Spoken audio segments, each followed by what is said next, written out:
What time is it? It's clobbering time, of course. It's time for another retro review. SCW Rewind returns here, and we're going back 10 years for Money in the Bank 2011. Of course, it's the summer of CM Punk. Going to be diving straight into that straight after this.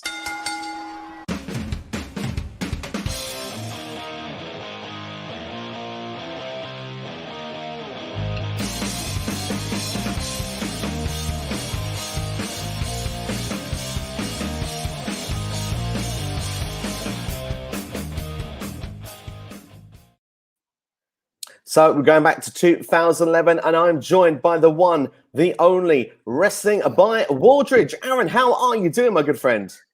Yeah, I'm all good. Thanks, mate. Yeah, thanks for having me on the channel again. Really appreciate it. How you doing, mate?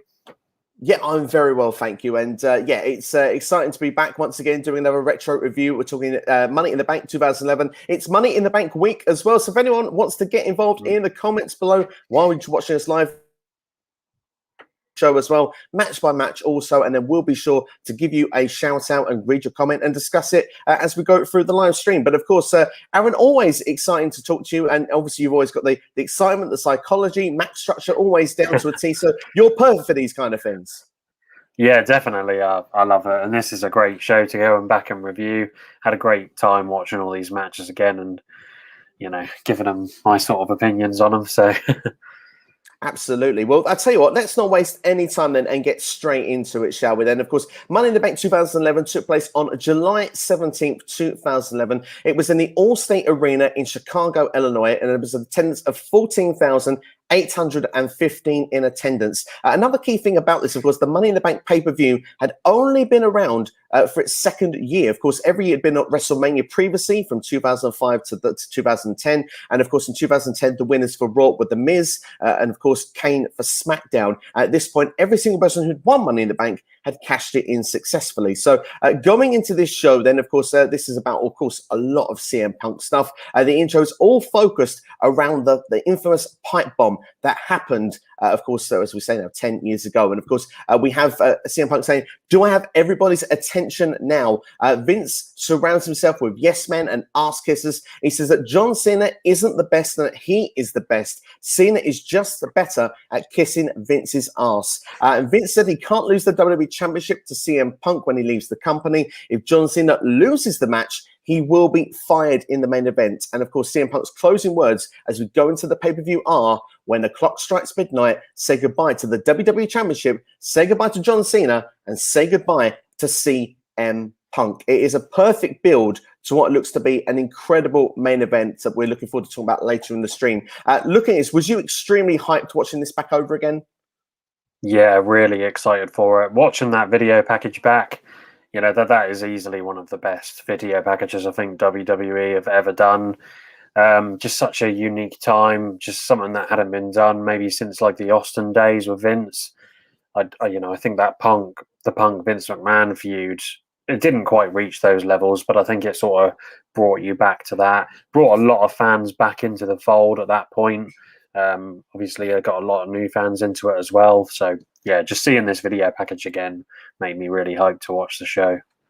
Absolutely, indeed. I felt exactly the same as well. Like you said there, you feel like all of a sudden you're just drawn back to those days, the hope, and you say that the heights of CM Punk, that you could reach those levels of Steve Austin. Of course, it didn't quite work out like that when we go into the full summer of Punk, but going back to that pipe bomb where everything sort of originated from, where CM Punk broke the fourth wall, you could say. I mean, was there a point when you were watching that in real time thinking to yourself, was this real? Was it scripted? Like, for me, I just remember being absolutely captivated. At a time where I felt kind of the product had got a bit stale, I was feeling to myself, God, I need to know this. I couldn't miss a minute of Monday Night Raw. Yeah, definitely. I think maybe back then I maybe wasn't too sure about what was a work and what was a shoot. And as you say, that promo was so unique. Something like that hadn't really been done before, which broke the fourth wall pretty much the whole promo. So it did make you think that, was this a shoot? But obviously I think we know now that it was more of a worked shoot. Like they kind of knew the context of it, but they were like, just go out there and do what you want.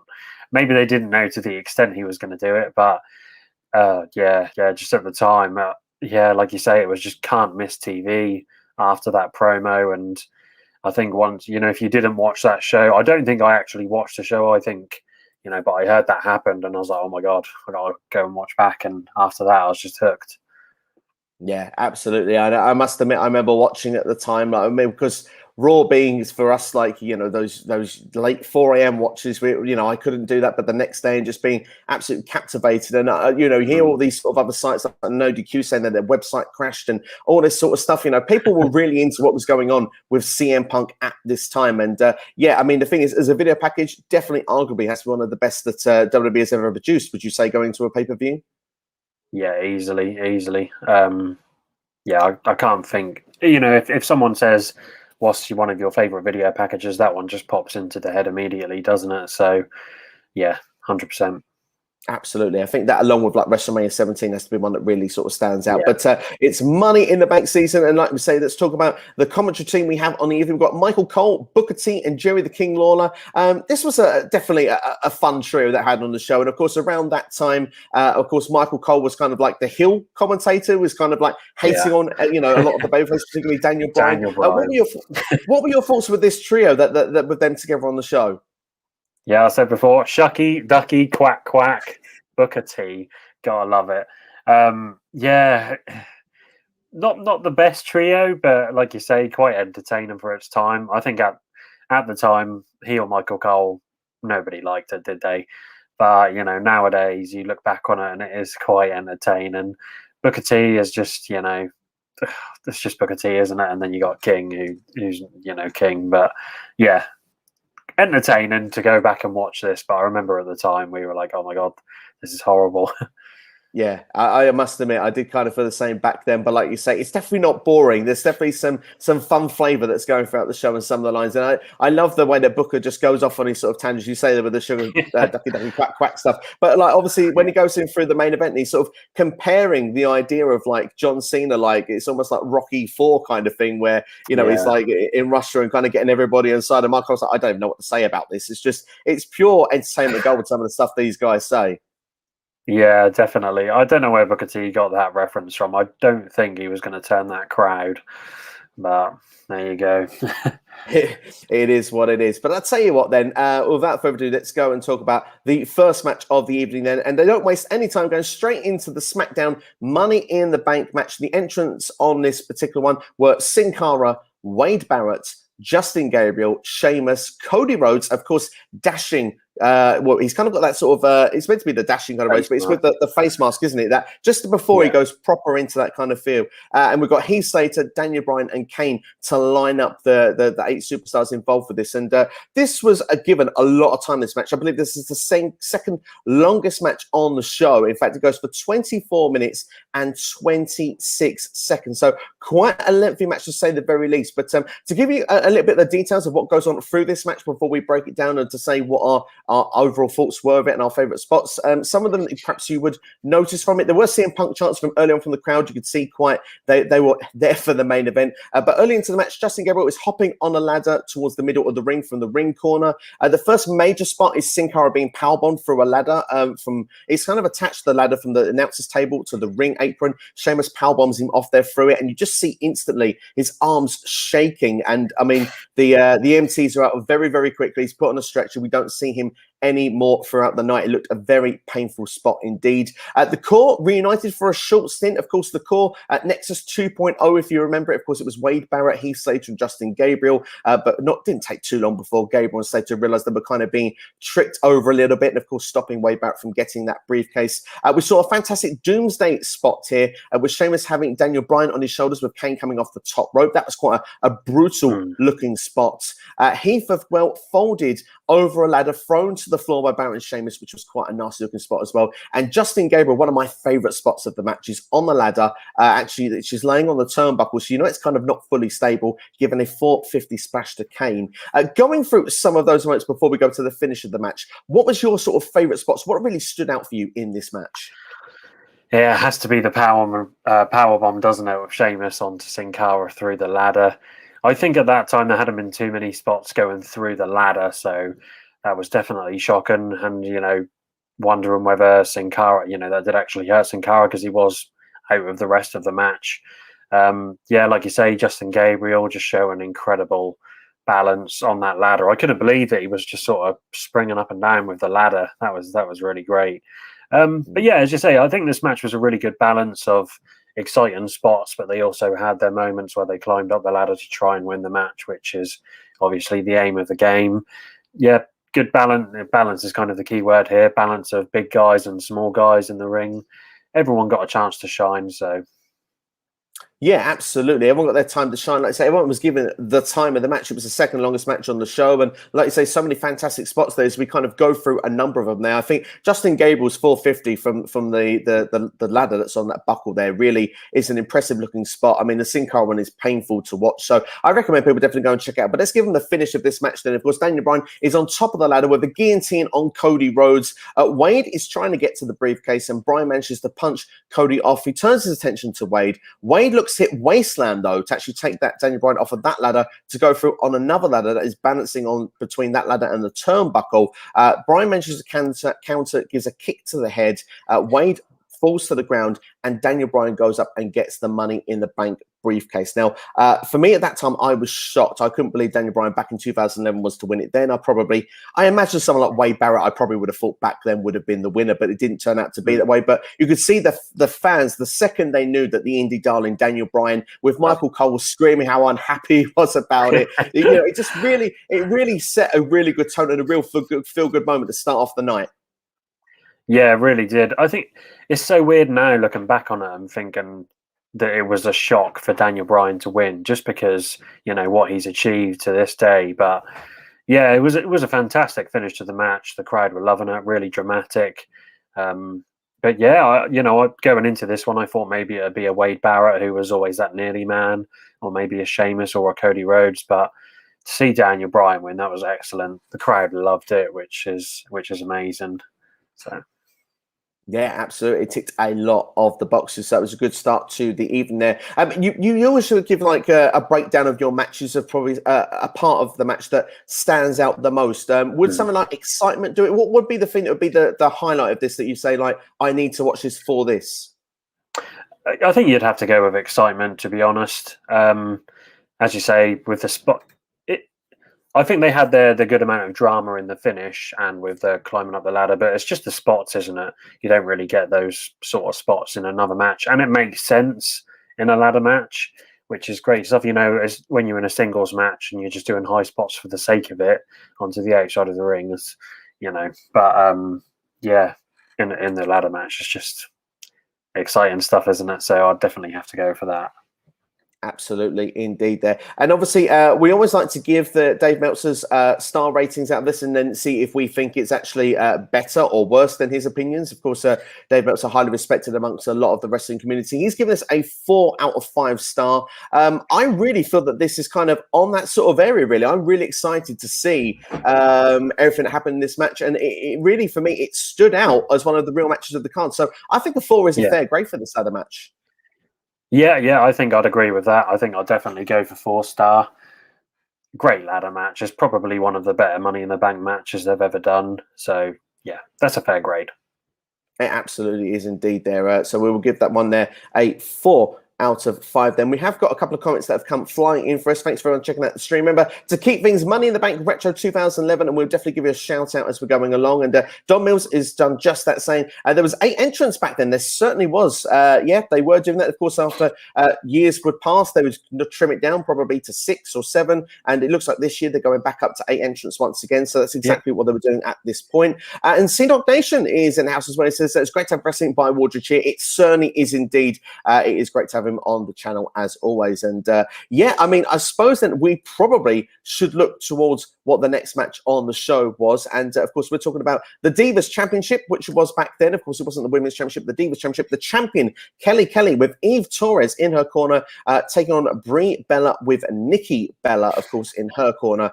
This was a relatively short match. This match only goes for 4 minutes and 46 seconds. So not a lot of time. Probably not too much really to discuss on it either. But I mean, there's a couple of fun spots, I would say, from this match. Brie attacking Kelly's abdominal area. I quite liked at one point, she was sort of doing a handstand, it felt almost, on the ring apron. And there's a drop kick done from Brie to Kelly, where she sort of lands to the floor. But Kelly hits a famous for the pinfall victory. So yeah, I mean, like I say, not a long match this one, but I mean, for what it was and for the time they were given, yes, it's not a 5-star classic, but you know what? It wasn't the worst match in the world. No, it wasn't. Yeah, like you said, the girls did put in the effort for this one. They did try to tell the story. Obviously, the Bellas with their numbers game and Kelly with the abdominal area as well. Yeah, you know, it wasn't bad by any means, but it wasn't good either. So, but you know, Yeah. I think with these Divas matches, they never got more than like 5 minutes. Which, and I know, you know, when it comes to wrestling ability, maybe they weren't at the top level. But if you give them maybe a little bit longer, say 10 minutes, you know, maybe, you know, the story could be more fleshed out a little bit, so they could do better. But yeah. Yeah, I'd have to agree with that. If they're getting the full length of time, maybe they could have told a better story. I mean, we're not talking about what we get to see these days, where the women do tend to get a good 20, 25 minutes on pay-per-view. It's one of the main sort of talking points of the shows a lot of the time. This wasn't around that sort of time. But the ladies, obviously, I would say, arguably, probably not to the level of what we see today, but certainly gave what they could on the show. But to go and give a rating then at this, Mr. Dave Watson doesn't really give this a good rating. He gives this a full-on dud. I think that's a bit harsh, if I'm going to be honest. I don't think it's a great match, but I would turn around and say I think it deserves at least a 1.5 out of 5. What about yourself? Yeah, I think a 1.5, 1.75 is definitely a fair rating for that one. Yeah, no, fair enough indeed there. Well, I'll tell you what, though, we will not waste any time in getting to what will be our third match on the show, which will be The Big Show against Mark Henry. It's AEW, but of course 10 years earlier. Who knows, maybe they'll do that again one day. Oh, you never know. Big meaty men. Big meaty men doing big meaty things, and sometimes you need a bit of that on a pay-per-view. And this came with a video package as well. For anyone that was wondering what or why the purpose these two would be facing one another, Big Show actually knocked Mark Henry out when he asked him not to come out to the ring on an episode of SmackDown. This lit a fire for Mark Henry. Of course, he was then attacking the Big Show at Capital Punishment. And then the World's Strongest Stand was actually used through the announce table, which was a very impressive visual-looking spot. We also see a visual show then going through a cage that is breaking and cage going to the floor with the Big Show on top of it. We also see attacks on Kane and audio technicians from Mark Henry. Obviously, this Mark Henry is a dangerous Mark Henry, a Mark Henry that we hadn't seen to this point in WWE was taken a lot more seriously. Going into this match, I mean, what were your expectations? You know, not too much, I don't think, because you know they're not, like I said, with the women, they're not the best wrestlers in the world. But Mark Henry and Big Show are great workers, and I think there was some intrigue surrounding it because of Mark Henry's change in attitude. I think maybe around his sort of 2005, early 2006 run, where he would face Kurt Angle and Undertaker, this was kind of a bit more of that Mark Henry, and obviously this led into the Hall of Pain gimmick.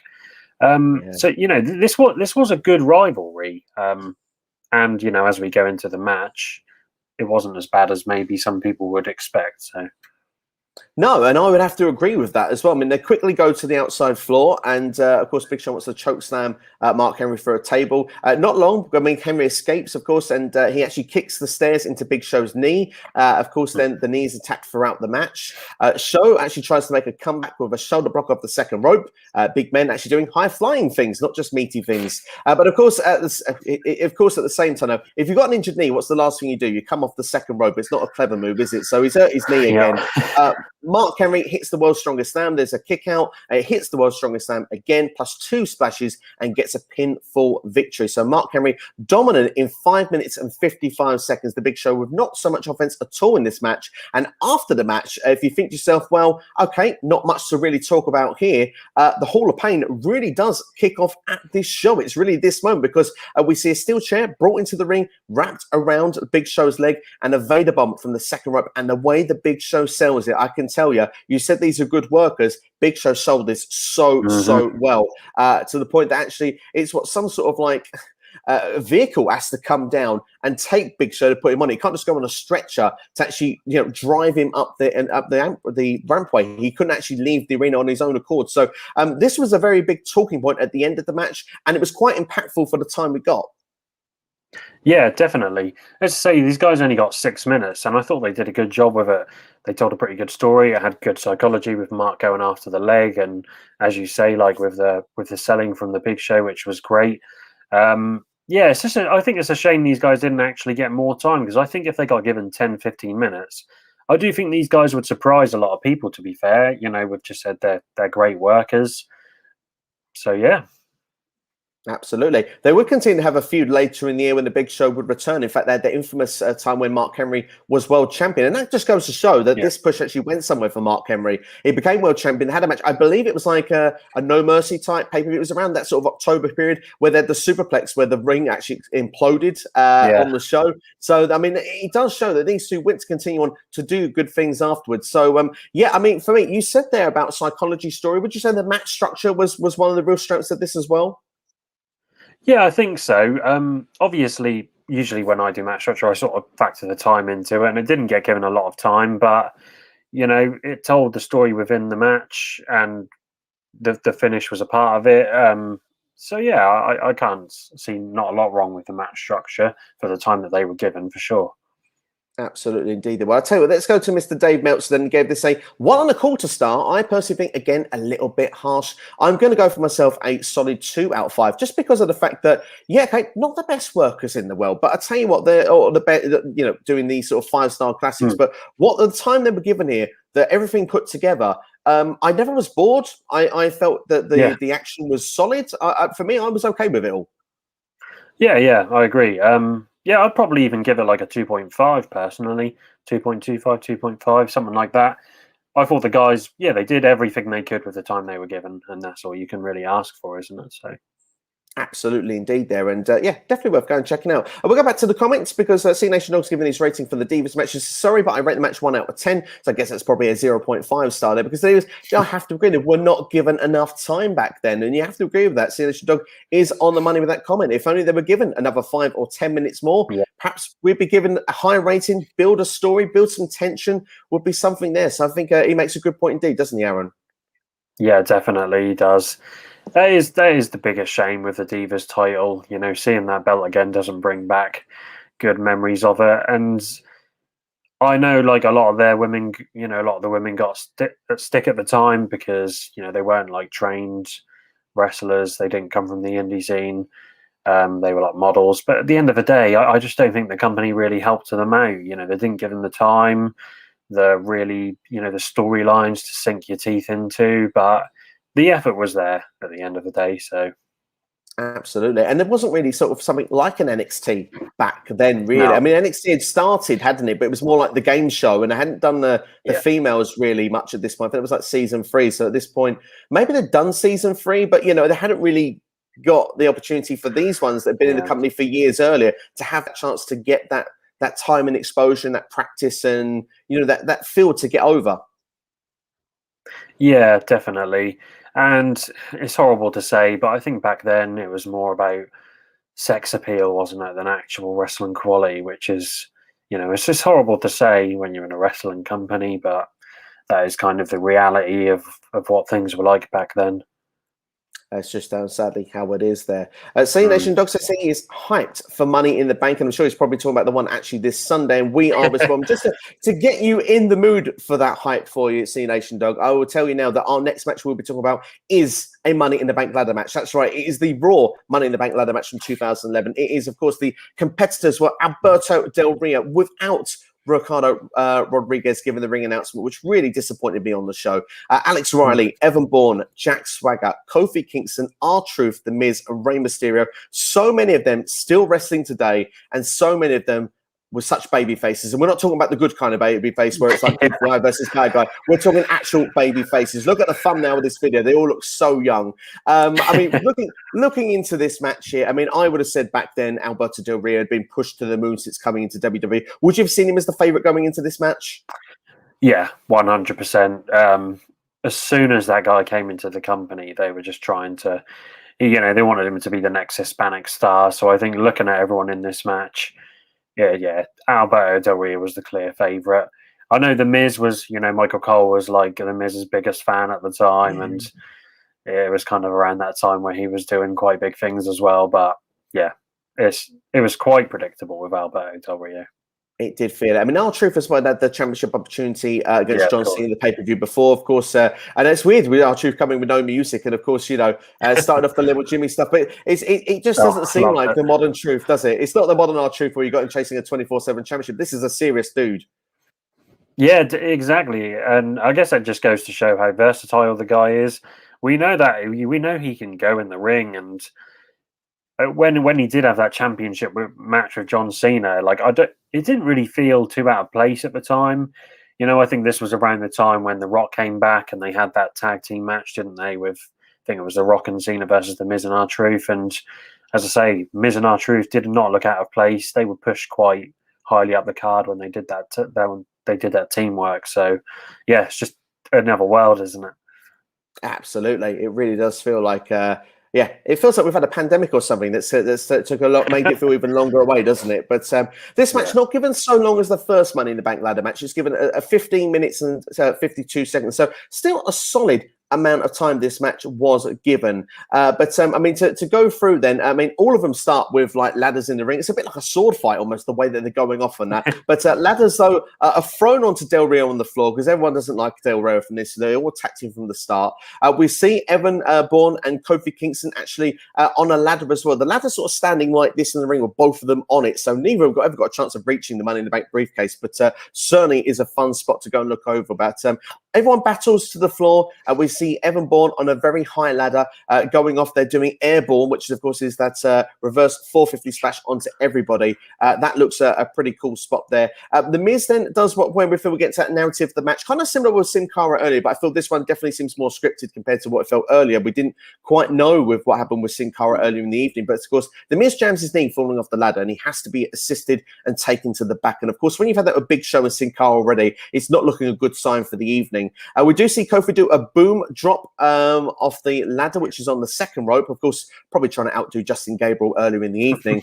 We see everybody as well on 4 ladders trying to grab the briefcase. That's a really fun looking spot. It's almost like, it's almost like everyone's kind of hanging up like in a jungle trying to reach the sea. Like, it's kind of like that Jungle Boy Jurassic Express kind of feel. Do you know what I mean? It's quite fun to watch there. I feel like if you catch my drift. And Jack Swagger falls off the ladder hard with Kofi landing on top of him. And the place, of course, erupts there when the Miz tries to come back to the ring and Rey stopping him and Rey Mysterio booing like crazy. So before we get to the finish of the match, lots of detail in there for us. Aaron, break it down for us, your favourite moments and perhaps a bit of detail of the match. Yeah, like when you said about when the 4 guys were on top of the ladder and they were sort of reaching for the briefcase, that was probably my favourite spot, just because it was really dramatic and exciting. The fans were really into it. You didn't know if that was going to be the end of the match. As I say, they had Evan Bourne doing that incredible airborne, with Kofi doing the boom drop as well. Yeah, so I don't think it was maybe quite as exciting with the spots as the first one, but it did still have a good amount of spots in there. Also had the amount of times they did go up the ladder to try and reach the briefcase. I like the added little story elements with Alex Riley and The Miz as well. So it was still a really good Money in the Bank up until this point. Yeah, absolutely. And I love the fact you made the reference there of Alex Ryan and The Miz, because, of course, he was kind of like the assistant for The Miz for the longest time. They'd recently broken up, and it kind of felt like Alex Ryan could become a big deal. I mean, the place went wild for Alex Ryan because the crowd had been fairly quiet for the first 3 matches. I think they were probably trying to save themselves for the latter part of the show, particularly with the main event, but they seem to be quite loud and up for this match. Yeah, definitely. It's hard not to be, isn't it, when you're watching a Money in the Bank match? So I think they were sort of trying to make sure they had a little bit of energy for both of these matches before the main event. Absolutely. You need to build it somewhere, don't you? And I mean, obviously, we said that The Miz obviously had come back there. Rey Mysterio stopped him. Rey seems to be no stranger being put in these horrible spots there because the crowd were going mental for The Miz potentially to win this for the 2nd year in the row. Don't tell Bonafide Heat that. But, Rey Mysterio, I mean, obviously, he seems to get these awful spots here and there where the crowd just turn on him. Yeah, it does. It's so unfortunate, isn't it? I remember that Rumble one as well. Pretty similar here, to be honest. I don't think it's a thing where people just don't like Rey Mysterio. It's just they're like, no, we don't want to see you in this spot. You've had your time, but it is what it is. It is what it is indeed. But it does play into the finish, though, of course, because Rey Mysterio, of course, is looking to try and get the Money in the Bank briefcase. And Alberto Del Rio stops Rey from getting the case by pulling off his mask. Of course, the classic Lucha Libre thing. You can't lose your mask. You can't show your face. It's sacred. You know what I mean? Like, it's just, you know, disrespect. It is ultimate disrespect. It's almost like superstars when they did that. Some of them would retire afterwards. They couldn't show their faces. And of course, there is a bit of a botch though with this. So it has to unfortunately be mentioned here, of course, because Ray actually, when he goes off the ladder, actually then knocks into Del Rio's ladder. So of course, then Del Rio actually goes off of the ladder rather than just straight off grabbing the Money in the Bank briefcase. But of course, just to give the crowd an extra pop, he has, of course, that mask of Rey Mysterio. He just throws it as far as he can. So he knows there's no way Rey is getting back into this, repositions the ladder, goes up to get the briefcase. It certainly, although it has a bit of a botch of a finish, it certainly is an entertaining finish. Yeah, I do like the idea of the finish, and I think it made sense that it was Alberto Del Rio who was the one to take Mysterio's mask off, because obviously he's got that Lucha Libre background, and I think they've had a previous feud before. Yeah, I really enjoyed the finish. I thought it worked with Del Rio's character. It's just something that the guy would do. He was just a general douchebag, wasn't he? So, yeah, just a shame about the botch at the end. But you know, it's not to the fault of either guy. It was just a freak accident, really. But didn't derail the match too much.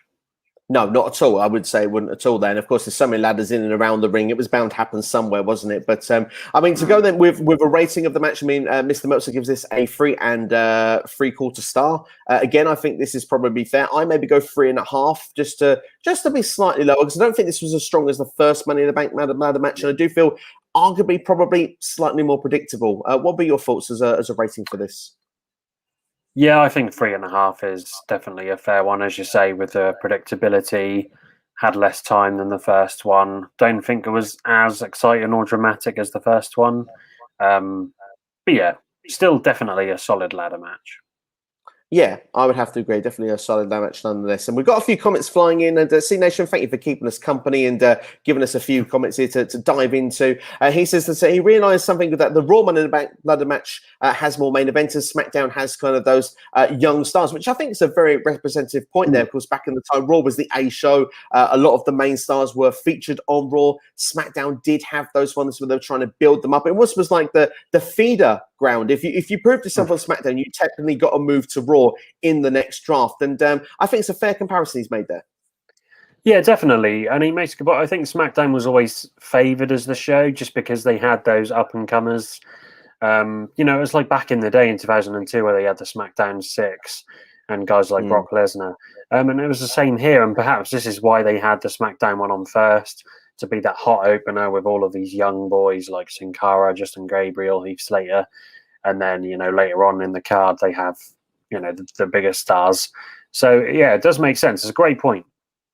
I think it's a great point. And like you say, with those young stars, they're being given more time. It's giving them a chance to become stars as well, where the established code, we know people know what you guys can do. Go out there and have your 16 minutes, make sure you get the big spots in there. And, you know, it's kind of, it has that feel about it. So, fantastic point there. We have to agree with that. And we've been asked a question that I think probably Bonafide Heat should be answering really rather than we should. But why does he not like The Miz? He does. I don't mind The Miz. I think The Miz actually, you know, he's great on the mic, in my personal opinion. I think he works a particular style, but I think that Bonafide, Kevin, I think he just feels that The Miz he lacks credibility. When you've seen some of the things that The Miz has put himself through the years, I don't think he buys him as someone that is towards that main event, as when I've spoken to him about this previously. But I think if you want more detail, probably should talk to Kevin about it. But Aaron, I will get your thoughts on The Miz just before we move on. Yeah, I guarantee you, if you go and ask Bonafide Heat why he doesn't like The Miz, it's because he was a massive fan of Michael Cole around this time. And he listened to what he said, and he was like, yeah, this guy knows it all. The Miz is fat, you know. I know he was actually against The Miz, wasn't he? So, yeah, he just hated Michael Cole, which maybe that's the reason why he hated Miz. So, Yeah, there you go. I mean, to bring The Miz, he does. I mean, 2009 had a great program with Jeff Hardy. I think they even headlined SummerSlam in the TLC match, if I'm not mistaken. But this is, if you want to say about megastar, I mean, I think star is the key word in there, where, you know, CM Punk was never going to go back down to the mid card after this. I think you'd have to agree, and we will be touching more on CM Punk in a few seconds. Yeah, definitely. You know, I think before here he was seen as that upper mid carder perhaps who could main event. But yeah, as you say, after this, he was never going back. That promo, kind of showed the potential, and then this match just took him to superstardom. And this guy was a main eventer in WWE, had that star power. Yeah, absolutely indeed. And Martin Carrillo is with us, and then he says, "What do you guys think? Eight men and women are enough to be involved in the match, or should there be more people win it?" I mean, for me, in the Money in the Bank ladder match, sometimes I think 8 can be too many. I don't think everyone always gets their time to shine in their spots. When I've looked in more recent years, but I think in these matches here, judging on this show, it certainly did fit the bill, and it did feel right. Yeah, I agree with you there. I think I would probably prefer 6 people. Looking back on the very first one, as you say, it just seems a little bit less like convoluted. But as I say, it can work. It depends what kind of workers you've got. Like with the 2 on this show, they were great. I think the 2 that are coming up in this Sunday, definitely the men's one. You need to find that balance, don't you, of guys that can work a ladder match. So.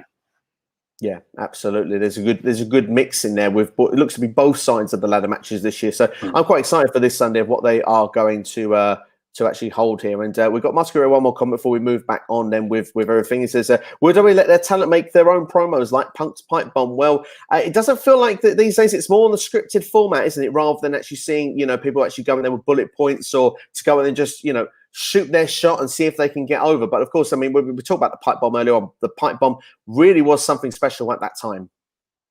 Yeah, definitely. I don't think we're ever going to see anything like the pipe bomb again. I imagine there are some talent, like Roman Reigns. I doubt he gets fully scripted. But they can do it, can't they? I mean, just look at what happened before WrestleMania. There were guys left, right, and center just cutting unscripted promos. So, I think a lot of these guys are capable for sure. Absolutely. One of my favourite parts of Mania, I was gutted they've cut it from the network version. It's really sad. Really, really sad. Shouldn't have done that. I can't believe it. Yeah, I don't understand it. No. Speaking of promos, let's catch up of some stuff that happened through the night to this point. Of course, we have seen already after the opening match, Vince McMahon had actually pulled up to Money in the Bank with John Laurinaitis and, of course, an attorney as well. They made a last-ditch attempt to get Punk to sign a new WWE deal. And, of course, later in that night, and I think this was before the Raw Money in the Bank ladder match, Vince was actually interviewed by Josh Matthews. He said that he hadn't managed to re-sign CM Punk. He actually called him the biggest ingrate he'd ever dealt with in his life. He said he offered him the most lucrative contract ever, and Punk pointed at the door and told him to get out.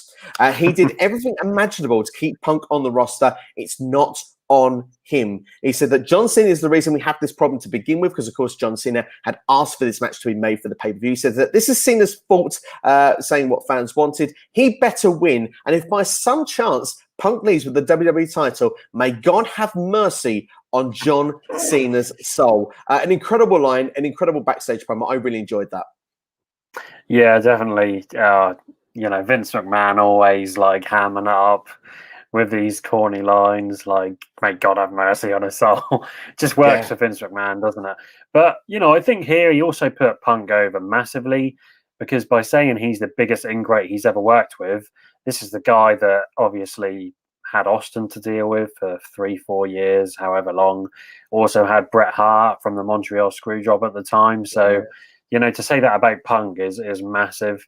And yeah, I think when you watch this promo, it kind of gives you vibes. It kind of makes you remember the Attitude Era back then. And, it made you hope that this could be something similar for sure. Yeah, absolutely. You kind of got that buzz and that feeling, and you just the way they kind of kept things going throughout the night, it just kept you more and more hyped. We said we were excited at the start of the show to see where this is going to lead going to the end, and of course, Vince McMahon's character work, CM Punk, how he is as well, and of course, John Cena, that typical strong babyface of I can protect the company kind of vibe. It does everything perfectly. It just sets everything perfect for the main event. Yeah, definitely, 100%. Just builds up that anticipation, doesn't it, for the fans? So, and going and watching this back, I think the card really builds that up nicely, and having these little moments in there with Vince just helps. It certainly does indeed. We've got Jonesy in the room with us there. We says, hi guys, how you both? We're doing very well. Thank you for checking out the stream. Really do appreciate it. And he says, well, I love this pay-per-view. This one was one.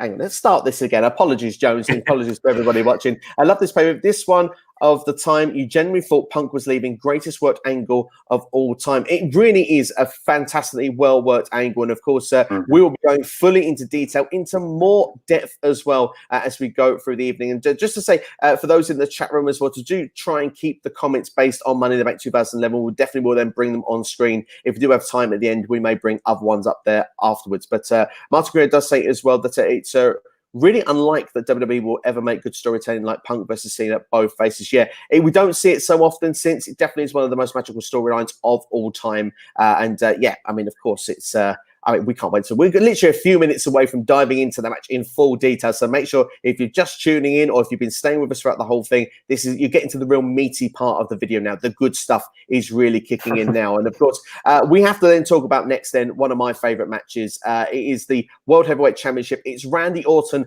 versus Christian. Christian wanting one more match, of course. And we've got a good old video package, as you do with this one, of course.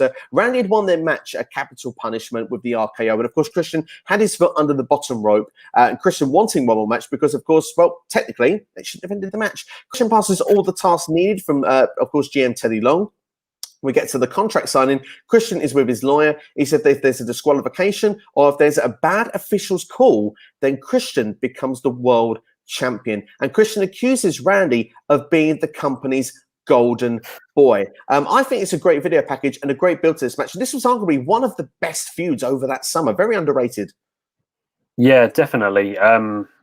Definitely underrated for sure. I think this was probably the best time in Christian's career. He was doing fantastic work.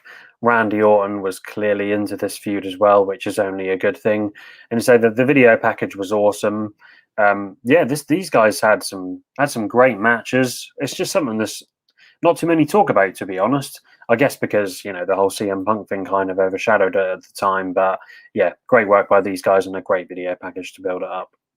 It certainly was indeed. We will just go to one small detail before we go into the match itself, because Josh Matthews is with the new Money in the Bank holder for Raw, Alberto Del Rio, backstage. And Del Rio said he was #1 contender anyways. He'd won a triple threat match on Raw, but he said, I guess it doesn't matter now. He says that tonight he will prove how great Alberto Del Rio is. It's not part of his destiny, but part of a formality. And of course, just go to show continually that Alberto Del Rio was someone that was going to be pushed to the moon in WWE at this point. Yeah, definitely. I think that was really sort of telegraphed at that time with the amount of sort of promo work they were giving him. You could see how much they liked this guy. Yeah, and I think it proved over the months to come. You know, I think he did eventually win that world title with the Money in the Bank, didn't he? So, yeah. He did indeed, yeah, absolutely. We've got a comment coming here as well from C Nation Dog. Says John Cena and CM Punk, the WWE title feud overshadowed Randy and Christian's World Heavyweight title feud. You'd have to agree with that. Of course, the summer of Punk, of course, it was the biggest thing in wrestling overall. But yeah, I mean, for people that haven't gone to watch Randy and Christian or haven't watched it recently, go back and do so. It's brilliant. But we're going to talk about it now. Probably might take a bit of the gloss if you need to go and watch it again. But hey, if you've got a choice of one or the other, watch us. Going into the match, and of course, as we said, the DQ thing then would give Christian the win. And Christian immediately plays the mind games. He immediately gives a chair to Randy at the start of the match. It's fast-paced and lots of counter wrestling all the way through. You can tell these two have great chemistry. And also in the story, because they know each other. They know what they're going to do next. It's all about that one-upsmanship. Randy actually out of the kill switch. We see Christian, who misses the spear, of course, doing what Edge would do. Of course, at the time, it had not been long that Edge had retired. So we did kind of get Christian when he was the babyface doing the stuff that Edge would do and still trying to bring it into the heel character as well. Randy Orton then hit this amazing move, and I think it's where I'll stop things here before we go towards the end of the match. Randy hits this neck breaker after having Christian on his shoulder, and the timing and the perfection and the spot, it was just absolutely beautiful. Yeah, loved it. What a great spot. Randy Orton executed that perfectly. As you say, the timing was awesome. Yeah, it's just a shame he just doesn't really do that sort of move anymore. I remember just watching that spot, going back and rewatching the pay-per-view. I was like, oh my God, that was such an amazing move. But yeah, as you say, really well judged story up until this point. I think the storytelling of this match was really great. It made sense that these guys were countering all of their biggest moves, and just because it shows, obviously they've had a couple of matches previous to this, so it made a lot of sense. Made sense that Christian was trying to get in the head of Randy with the chair at the beginning. So yeah, really good up until this point. Yeah, I thought it was absolutely solid. I just, the storytelling, the mind games, the chemistry between the two, and like you say, just everything about it for me was ticking a lot of the boxes. As we go towards that finish, then Randy's sitting up for the RKO, and Christian decides to spit in his face. Of course, Randy at this point he loses it. He's punching Christian down on the ground. He's broken to where the referee's doing his 5 count. The referee though kind of is a bit lenient at this point. He says, no, look, I've got Randy off of him. I've gone over the 5, but you know what? I understand he's been spat in the face. But of course, Randy, he's gone to a different place at this point. We know how Randy can get. Christian gets up. He decides to kick Christian in between the legs.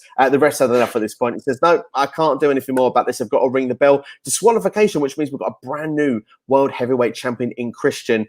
Randy, after the match, destroys Christian. He RKOs Christian hard on the announce table after being hit with a monitor as well. Randy goes to leave, and then, of course, the crowd's going absolutely mental. This decides to hit one more RKO on the table once again. It's a proper brutal spot ending, and I just love that. And Randy's face was as well. Randy just, when he goes to that different place, he's just a different character altogether. So fun to watch. What were your thoughts with the closing, the way that this match finished? I thought it was very creative. Usually wouldn't like it, but I'd like to know your thoughts about it.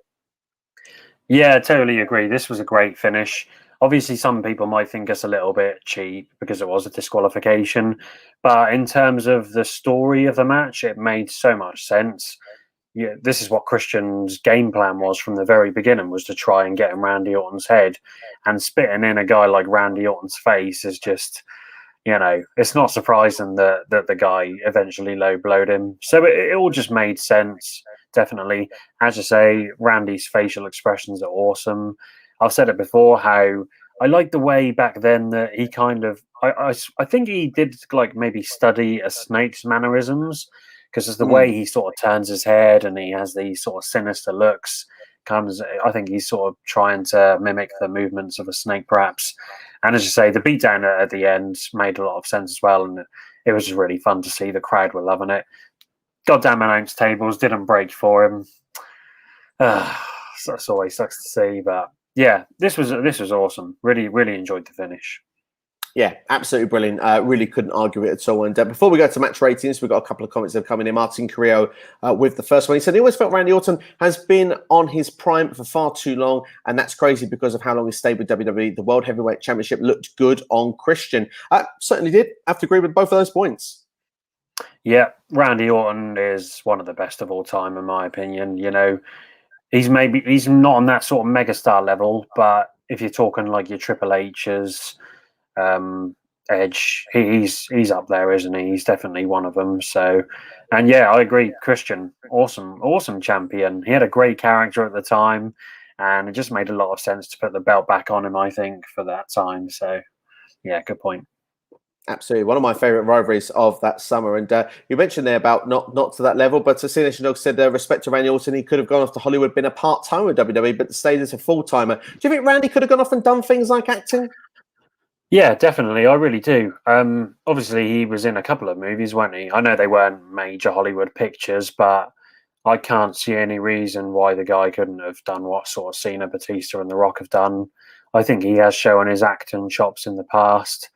I just think wrestling's in the guy's blood. I think he does love it. Maybe he doesn't show it all the time, but when this guy gets given a feud, like for example, like he is with Matt Riddle now, he's on fire, and he's better than a lot of other people that have ever stepped in a ring. So, yeah, I agree. Respect to him for not going off, because I think he could have. Yeah, absolutely. No, I have to agree with that point entirely. He could have done. And the thing is also, like you say, the stuff he's done, and particularly you see it with his more recent work, like you said, the Riddle being one of them, Edge, that storyline being another one. Seen some of the best of Randy Orton once again in recent years. So Randy's become a champion again because of it. He did that, of course, in the fall of 2020. So no power to it, Randy. He's been that good for that long. And one last comment we've got here before we move on then. Of course, we've got the DQ finishes should only work for a feud that goes beyond the point character-wise. And yeah, I have to agree with that. It did work for this feud because of that, because of the way that the story had been building from the last pay-per-view to this pay-per-view, and just the way that Christian had been as a character at this point. Usually this sort of stuff, I'd say it would suck, it wouldn't work, but for this particular show, but for this particular moment, I was really okay with the title change being done this way. Yeah, definitely. That's a great point from Martin, and as you say yourself, it makes sense. So I don't think you can really have a problem with it. a DQ for no reason is a little bit frustrating, but it is really satisfying, and it is the right way to book it. You know, it is sometimes better than a normal pinfall if that's the story you're trying to tell. So. Yeah, absolutely, indeed. Well, I'll tell you what. Let's actually move on for the time being, because we have to go to the match rating perspective. But of course, for those that was wondering the length of time of the match, it wasn't a long match. It was actually shorter than the previous match. It was actually 12 minutes and 18 seconds. It shows a very action-packed match between these two. But Dave Meltzer gives this a 3.75 star rating. I think that's very fair. I'd even go as high as 4, really, because I just love the way that the story is told. I like to be sports entertained, and I was quite sports entertained from this one. Yeah, me too, definitely. Yeah, that's what wrestling's all about, isn't it? If it tells a really good story, then it's going to be a great match, isn't it? So yeah, I agree with you. Either 3.75 or a 4-star for sure, somewhere sort of between that rating. Absolutely, indeed. There. Well, I'll tell you what. We will be moving on towards the main event of the show then, and of course, we can only be talking about one thing: the WWE Championship. John Cena, the champion, against CM Punk. That's right. It's the match you've probably all tuned into this stream for. This is what you wanted to hear us talk about, and that is what we will be talking about for you here and now. And of course, this leads with a video package going more further on from what we got earlier in the night. Of course, CM Punk was suspended for doing that pipe bomb, and like we say, John Cena got him brought back, but Punk said he had the balls to say what people don't have the balls to say. And Punk said he was offered a deal, but Punk says he wants jets. He wants CM Punk the movie. I'd love to see CM Punk the movie. And ice cream bars as well. Just cream bars. Would you like CM Punk the movie? I'd love CM Punk the movie. That'd be great. Especially now, like if we got a big old documentary about it. 100%. Yeah, it'd be great. It certainly would indeed. Hold on, just make sure we've got everything in place here for this. But yeah, no, absolutely. No, I think CM Punk the movie would be good. And we never got those ice cream passes for CM Punk there. I know they did bring them back many, many years later with other superstars. I quite enjoyed them back in the day, the old retro ice cream bars. Yeah, definitely. I mean, I don't think I can remember them too much, but you know, yeah, it was so funny at the time. I remember everyone just making a massive deal out of it. I remember Vince brought it up a few times. Yeah, that was a nice touch.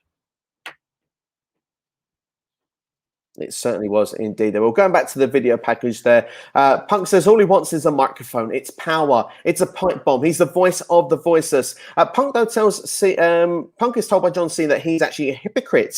So Punk then says, well, Cena is everything that he hates. He's become a dynasty like the New York Yankees. And, of course, that got really under Cena's skin. So as a video package, once again, absolute fantastic job here. Really hyping up the main event really, really well. I really couldn't wait for this. Yeah, definitely. As I said before, the video package at the beginning and then this video package on top of it was absolutely fantastic. Just really built the hype for the main event. It was just so good seeing the feud, how it was up until that point, and everything Punk was saying, just breaking the fourth wall, lambasting Cena and Vince McMahon. Yeah, you just didn't know what was going to happen. It was so exciting to see what was going to happen. I think, like Jonesy said it before, how you know, we just thought he might leave the company for good. So yeah, it was awesome. Yeah. It sold it really, really well. And of course, at this point, being in Chicago, CM Punk's hometown as well, you could just see it was proper hyped up for this. I mean, the crowd were going absolutely mental before anything had even happened. I mean, CM Punk was given, he had the sort of kill switch engage, coming down to the ring. And of course, everyone is going so mad for CM Punk at this point. And what I really liked about it was that this was such a long entrance as well. Like it was almost like Undertaker-like. Do you know what I mean? Like it went on for minutes. Yeah. And the crowd were just getting louder and louder and louder. And CM Punk's like, come on, like get as loud as you can. We want to make this a defining moment in history. And you could really feel that. And I love the fact that CM Punk's just sat then in the middle of the ring, cross-legged before anything happens. Pure silence. Going on with no music from WWE, just letting the fans just eat everything up. I mean, at that point, you're just drawn in. This is what sports entertainment is all about. Yeah, definitely. This is, to this day, it's one of the biggest pops of all time, CM Punk coming out to Killswitch Engaged. As you say, it was genius when he was just sitting in the ring and then he just gets up and gets the crowd all hyped for it. And they were loving it. And God, man, the anticipation was just building and building and building with everything they'd done on this show, and seeing this entrance was amazing. Yeah, absolutely. Because they leave it just the perfect amount of time as well. Because then as soon as you get that John Cena music hit and the place just boo all around, like it just in unison, the way it's so loud. It's almost reminiscent of watching like an ECW One Night Stand. You know what I mean? It's almost like if Cena wins, we riot kind of film. And I mean, just the electricity going through that arena, it just really portrays so well through on your television screen. Yeah, it really does. And I think you're expecting that for when Cena came out. That's a great example for a similarity between this and the One Night Stand.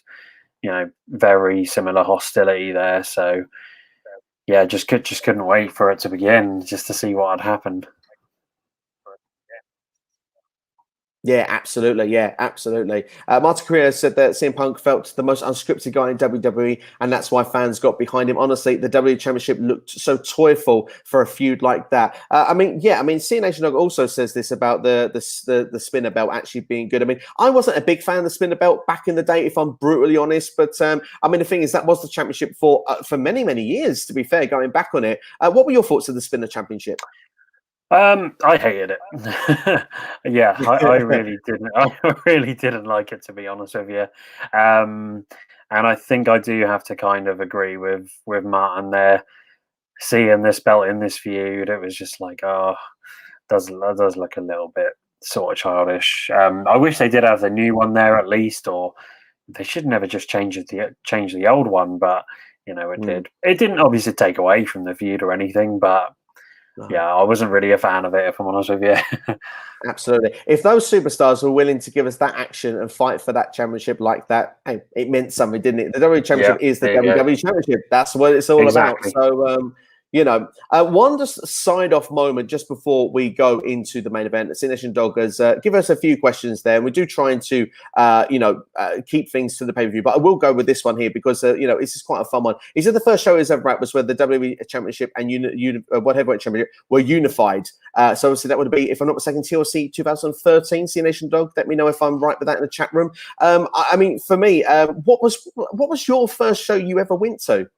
Have you been to one? No, I haven't been on.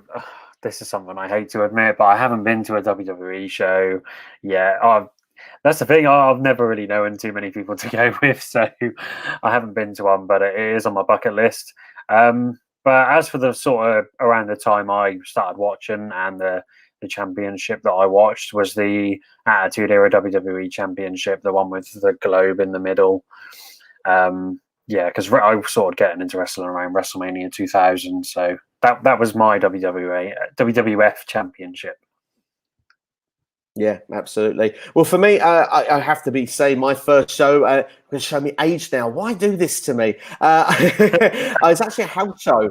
It was a house show back in 1993 at the Wembley Arena. It was main evented by Lex Luger and Mr. Perfect. I told you, look, I'm old. That's what it is. I'm actually old. But it was a fun show to go back to back in the day. I must admit, I did the house shows probably through some of like the mid 90s, and then when it got to the actual era, I wasn't actually around like to actually go to those shows. Didn't come to the UK as often, never went to them when I did, but it's something on the bucket list I'd love to go and do again, see the superstars of today. So Aaron, we have to change that one day. Maybe it's a show in town, we have to sort that out there. But no, we do. That would have to be done. And didn't John Cena introduce that design of the Spinner Championship? Yes, he did. And I think we have to get back though, because there's such eager anticipation for this John Cena CM Punk match that we must go through all the detail. Because I tell you, we've spoke about the amazingness that we had here with these two superstars coming to the ring, the crowd being right into it, and to go then with match time. And just to give you a little bit of a briefing here, it's a slow-paced match from start to finish. It's a lot of story driven, a lot of technical, a lot of slow rest holds and stuff like that, but done so well in timing. The match goes 33 minutes and 42 seconds, but the crowd from start to finish are eating up everything. They love the lockups, the headlocks. They're into everything. And the thing is, with this slow pace as well, it balances so well because you get these sudden moves like an attempt of an attitude adjustment or a GTS, or you get this sort of powered clothesline from John Cena, and the crowd just erupt from it. Very old school style of booking at the start of this match. Yeah, definitely. I like you said, I liked how there was a sort of a flurry of offense, and then they would stop, maybe go into a rest hold. And as you say, these guys just worked the crowd so well. They knew when they knew when to hit those moves. They knew when to slow it down to make the crowd react to certain things. And I think with John Cena mainly being the one to get those headlocks on, it made so much sense because this is the guy that's trying to calm down the crowd. He's trying to quiet them down. So it does make a lot of sense for sure. Really well worked at the beginning. It certainly was there. And there was a moment actually where CM Punk comes off of the top rope and he's going for a turning crossbody, but it doesn't kind of land correctly. It looks to actually land on John Cena's leg. And of course, Cena goes to the ground, the leg's hurting. We see for after about a minute, Cena actually reverses. He goes actually to the ring apron, we should say first. He's holding on that leg for a while. We're worried we've got an injury spot again in this show very early on. But then obviously we see then where Cena looks good to go. He's back on that apron. And of course, in true John Cena fashion, you think to yourself, well, look after that leg for a couple of minutes. CM Punk tries to actually suplex John Cena back in the ring. Of course, Cena, probably for the good of his leg at that point, reverses it. You think to yourself, well, okay, Cena will just sort of land on the apron. No, he suplexes CM Punk to the floor and drops to the floor himself. Is John Cena mental? Yeah, I think so, definitely. The guy's a big match performer and he knows when to bust out that moves. But yeah, as I say, it's a little bit reckless, but it's going to do more damage to Punk, isn't it? Really like that spot. Really, that did seem like it may have hurt a little bit. Yeah, absolutely. But it certainly was a fun spot nonetheless. And Cena is consistently checking that leg in between moves a lot through the match. And he does take a running high knee when in the ropes as well. And that looks quite painful because it goes straight into his face. It looks legit. But Cena overcomes that and he actually puts in the STFU. CM Punk makes the ropes. We see CM Punk then go for that crossbody again. This time it's done perfectly. It's caught and rolled through. And we see an attempted attitude adjustment. It's countered. We get then the GTS, which is then countered back into the STFU. And then Punk counters this into the Anaconda device. Fantastic section of moveset, counter wrestling, lock holds, looking attempted finishes. This is a really superb sequence. One of my favorites of the match. Yeah, this was probably my favorite part of the match for sure. The pace just really picked up at this point and was relentless. The crowd was so into all of these sort of signature move teasers. Loved the STFU submission tease because you just see the crowd were like, don't tap out. The Anaconda voice was great as well. It was just a great sequence. You could see that both guys had done their homework on each other with all of the counters going on. Just really built well to the climax. Yeah, absolutely. Really, really did there. And of course, that Anaconda device, the hold was broken and turned into an attitude adjustment. Of course, at this point, you start to worry for Chicago. Was it going to be a riot? But of course, we don't need to predict a riot. CM Punk actually kicks out at 2 there. And we see another attitude adjustment. Punk kicks out again. Cena then sets up an attitude adjustment from the second rope. We see Punk counters it and then does a hurricane runner from the top rope. We see then CM Punk finally hits the GTS. And of course, John Cena at this point, you think yourself, well, maybe the pinfall will happen. Punk is going to win, going to lead with the championship. Cena, timely to perfection. Just, once he's hit with that GTS, just gets himself knocked out of the ring to the floor. It's an absolute genius spot, isn't it? Yeah, it really is. And, it's not surprising that someone like Cena would do that because he's a veteran at this point. He's got great ring awareness.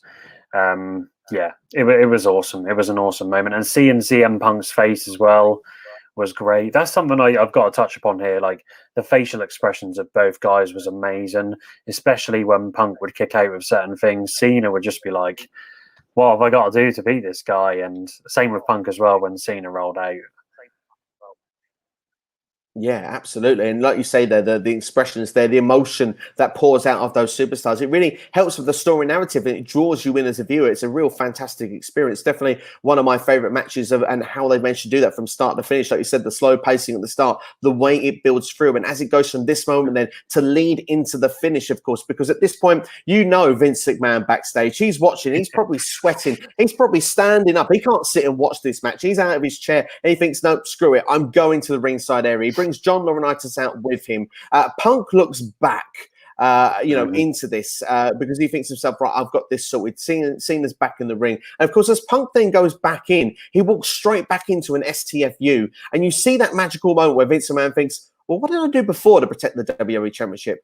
I know. What about that Montreal screw job thing I did before? He goes to try the screw job again. He gets John Laurinaitis to go to ringside to get that bell signaled without CM Punk giving up. At this point, Cena sees this and thinks, nah, not this way. He gets out of the ring and he actually hits John Laurinaitis in the face, knocking into the ground. He looks at Vince and says, no, we're not doing this. We're doing this my way, on my terms. I can do it. Goes back into the ring. And where, of course, CM Punk had run straight into something, John Cena runs into the ring and runs straight into a GTS. And, of course, that means it's go to sleep time. And CM Punk does get the pinfall victory. Absolutely incredible finish to the match. And, of course, the crowd go wild.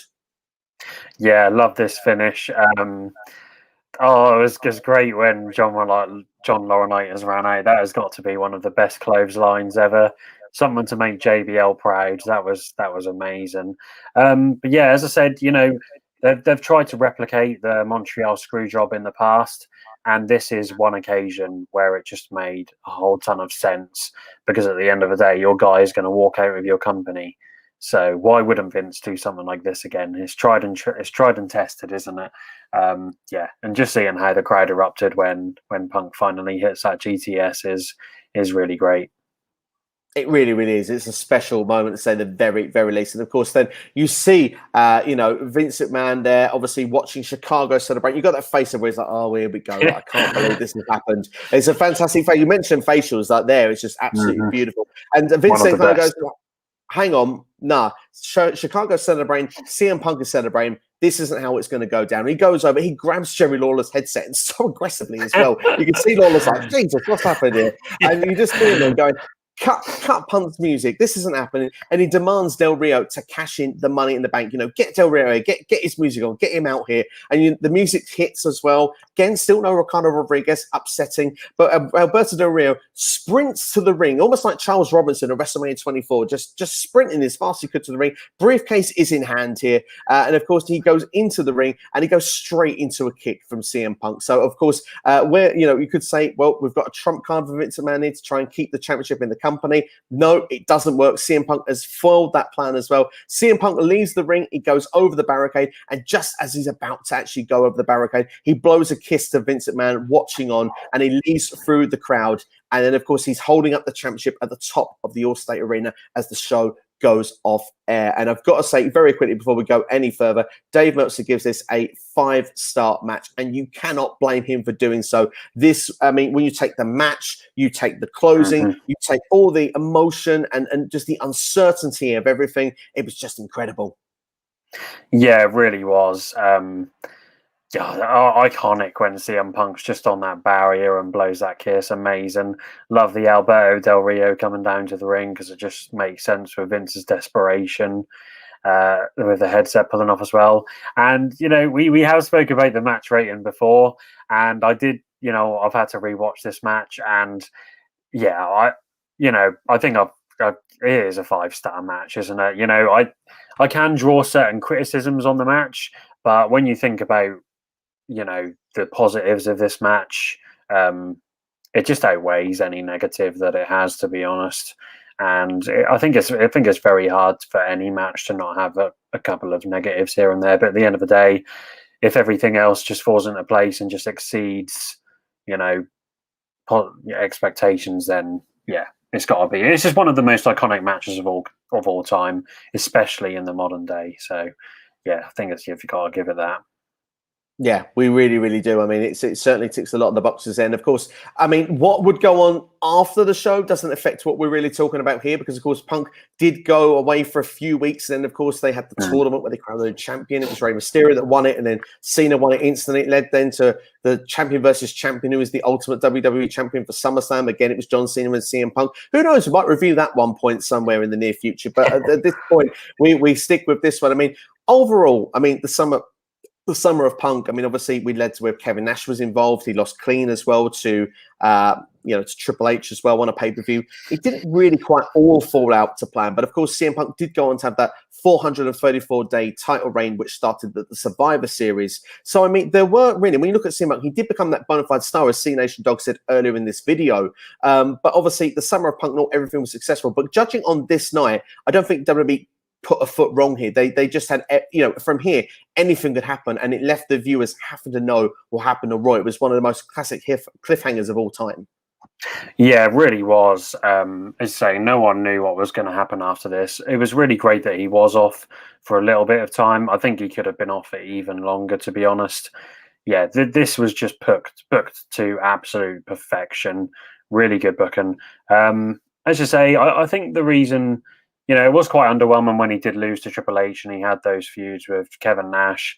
But I think maybe the reason being is because I don't think they really saw what the fans saw in it. I think they saw Punk as that traditional heel, which does have to get his comeuppance sooner rather than later, perhaps. And I think that is why I don't know why they chose Triple H to be the guy, to be honest, because Triple H doesn't have a good reputation of being in those spots.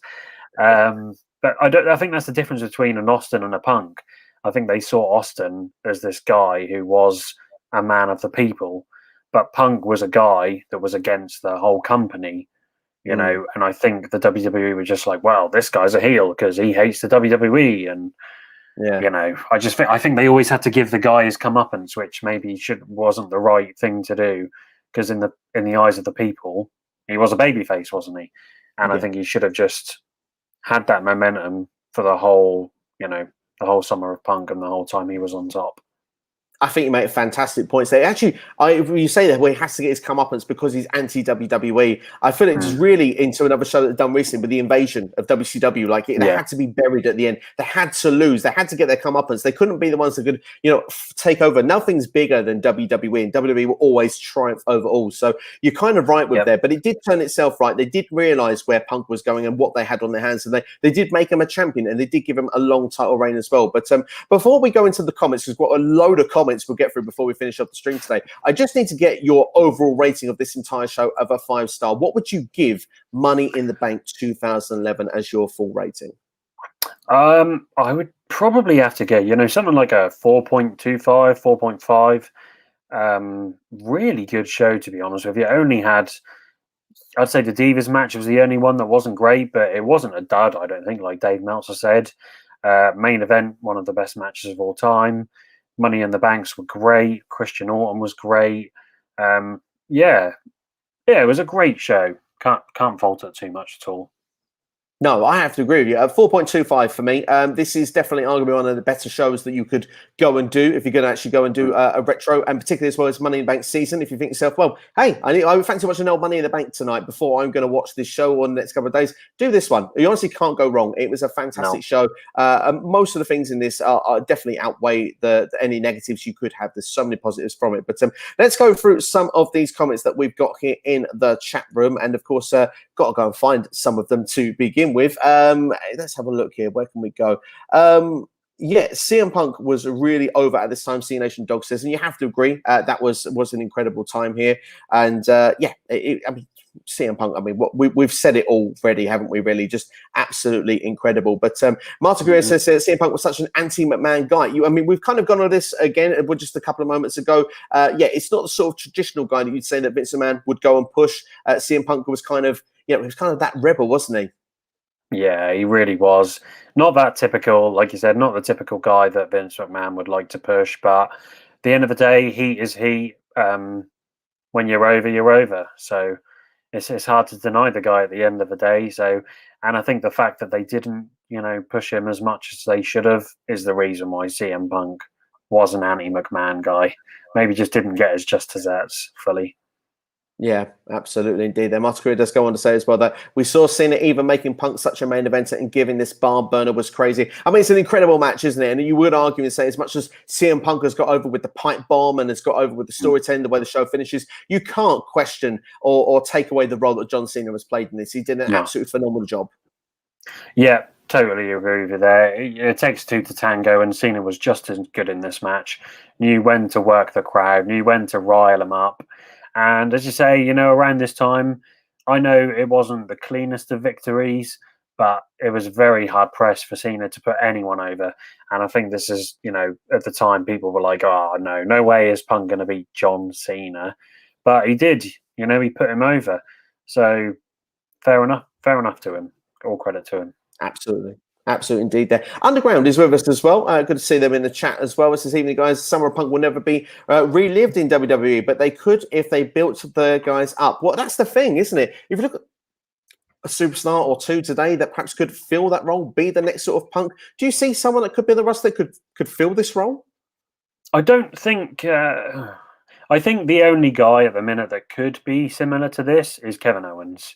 But I just don't think they're ever going to go for it. You know, I think he's hinting towards it a couple of times, but I don't think they're ever going to get there.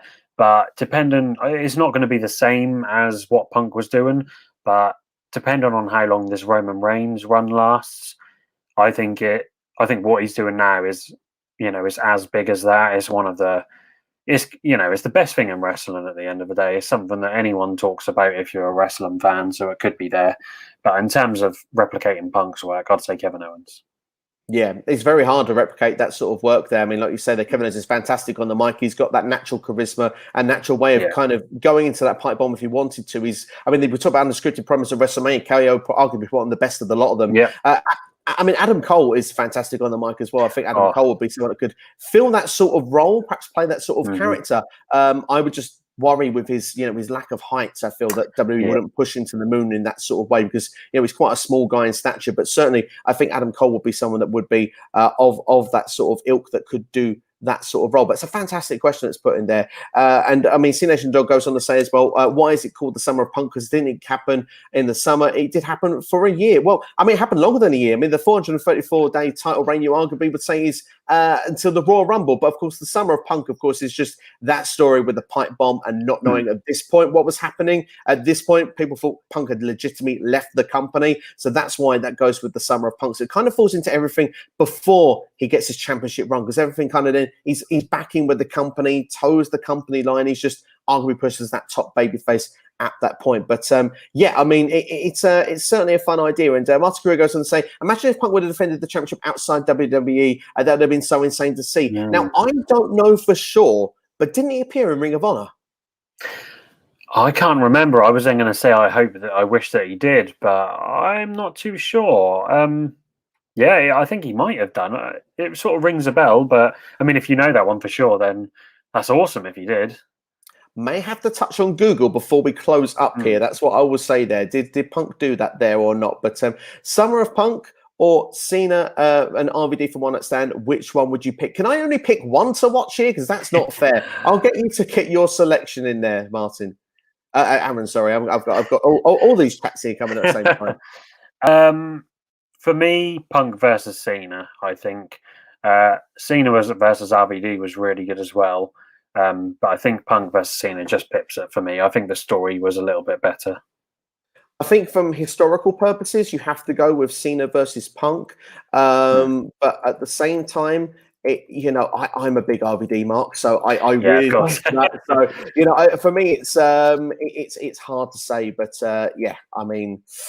I'm going to have to go with the current. I'm going to have to go with the Money in the Bank. Yeah, you literally put me on the spot there, Underground. I didn't really know where to go there, but not an easy one to answer. But going to get this. That's it. We've got the comment to disappear there. We've going to get our next comment up then, which hopefully should come up in the second now. There we go. CN Nation Dog. If the Summer Punk happened in 2021, it would have been cool. CM Punk defended the WWE Championship in AEW. Now that would be controversy, wouldn't it? I don't think that one would happen, but goodness, it would be controversial. I think there would be some contractual issues there. Maybe a few lawsuits thrown in. I mean, if that did happen, my days, would that blow up? But yeah. It would indeed there. Well, I'll tell you what, I've got here CM Punk up here as WWE champion in 2011, and I must admit I don't see anything here regarding Ring of Honor, so perhaps that didn't happen. So if people do know if it happened, if they've got Honor Club or anything like that, and do let us know in the comments after this video does go offline. But we are going to be closing things off here, and thank you to everyone that's been putting their comments in here in the chat room right now. But we'll have one more. We'll do one more if you don't mind, Aaron, very quickly.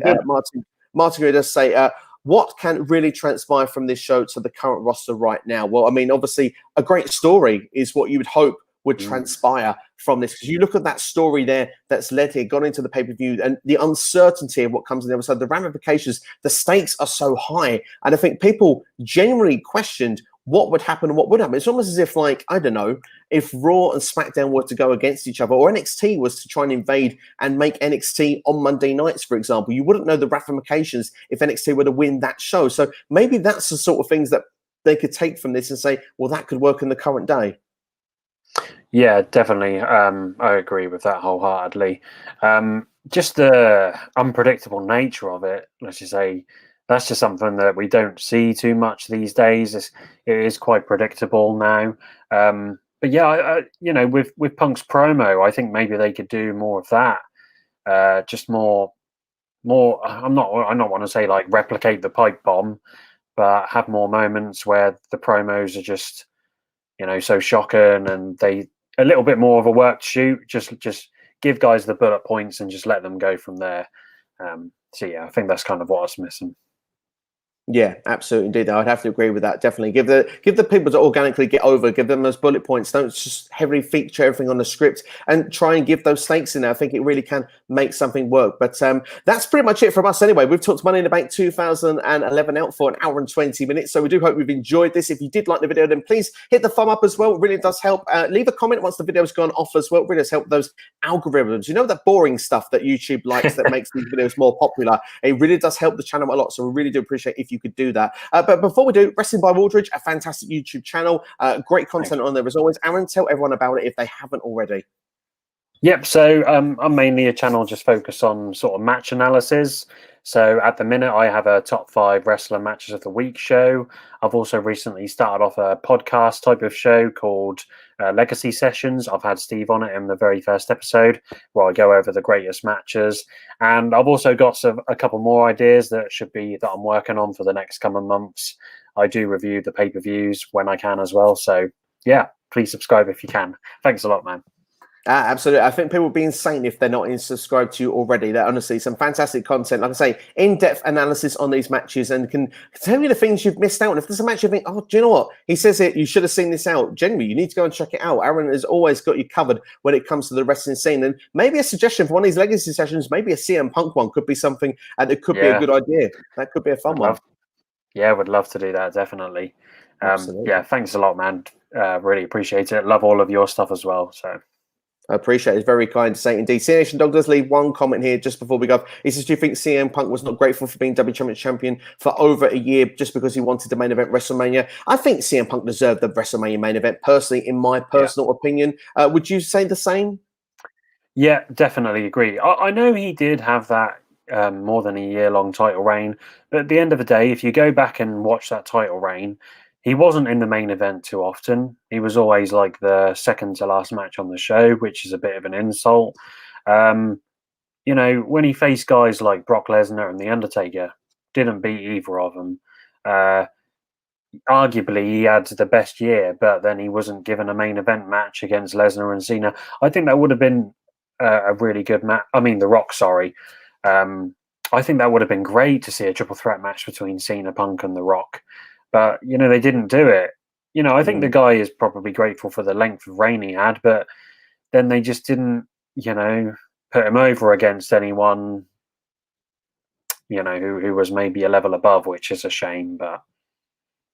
And also, he was very vocal as well about it being Daniel Bryan's year for WrestleMania 30. He was very exactly. It's Daniel Bryan's time. Daniel Bryan should be in this spot. And it was going to be Batista and Orton, which, of course, was heavily criticized from basically everywhere and everyone, especially when it came public when Punk left. So, I mean, arguably, you could say Punk played a hand in Daniel Bryan getting that WrestleMania moment at WrestleMania 30, the miracle on Bourbon Street. So, yeah, I mean, it is what it is. I agree with you. I'd have loved to have seen the triple threat main event for WrestleMania 29. Of course, Taker versus CM Punk was amazing. Was the match of the night. But if you could have had that, it would have been so cool. But it is what it is, unfortunately. But we'll never know unless CM Punk does make a dramatic return to wrestling in some capacity one day. And would you see it all out, or would you ever see him back in WWE in any capacity at all?